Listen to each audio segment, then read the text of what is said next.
दासिन दादू police मुकाबले में बिन दोहारिन की जख्मी हालत में गिरफ्तार करण जी दावा कया है। तफसील वधिक मालूम कता अशफाक मलिक खां। अशफाक छा तफसील है वधिक? जी बिल्कुल मां तव्हांखे ॿुधाईंदो हलां त दादू पुलिस आहे उन मुख़्तलिफ़ हंधनि ते धार धार जेकी आहिनि पुलिस मुक़ाबला कया आहिनि जिन में ॿ ॾोहारी जेकी आहिनि उन्हनि खे ज़ख़्मी हालत में गिरफ़्तार कयो आहे।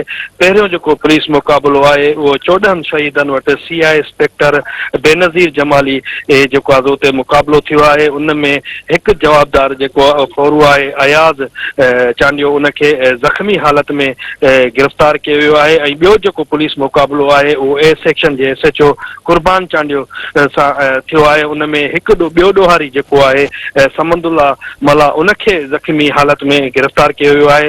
ॿिन्ही ज़ख़्मियुनि खे जेको आहे इलाज लाइ सिविल अस्पताल दादू जेको आहे मुंतक़िल कयो वियो आहे।